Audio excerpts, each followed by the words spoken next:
మీరు మఠాలకు ఈ రకమైనటువంటి నోటీసులు ఇవ్వటం తప్పు, మఠాలను అవమానించటమే అని నేను మాట్లాడితే మీ భజన వాళ్ళు ఏమని మాట్లాడుతున్నారంటే పాకిస్తాన్ బార్డర్లో తీవ్రవాదులు వస్తున్నారు కనుక భద్రతా చర్యలలో భాగంగా హైందవ ధర్మ పరిరక్షణ కోసమని కొండ మీద భద్రతా చర్యలలో భాగంగా మఠాలకు నోటీసులు ఇవ్వటం జరిగింది అంటున్నారు. అంటే మఠాధిపతుల్ని ముఠాధిపతులు అనుకుంటున్నారా బిఆర్ నాయుడు గారు, మీ పాలక మండలి?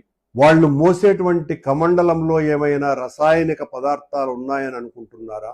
వాళ్ళ భుజాన వేలేటువంటి ఆ సంచిలో బాంబులు వేసుకొని తిరుగుతారనే భావన మీలో ఉందా? వాళ్ళ దండం, వాళ్ళు మోసేటువంటి పవిత్రమైనటువంటి దండం మీ దృష్టిలో అణ్వాస్త్రంగా కనపడుతోందా? వాళ్ళు భక్తులకందరికీ ఇచ్చేటువంటి చిరు తీర్థం మీకు నిషేధిత వస్తువుగా అనిపిస్తుందా? వాళ్ళ వెనక పరిచారకుడు తీసుకుని వచ్చేటువంటి కుంకుమ, విభూది, పసుపు ఇవి మీ దృష్టిలో నిషేధించబడ్డటువంటి వస్తువులుగా అనిపిస్తుందా?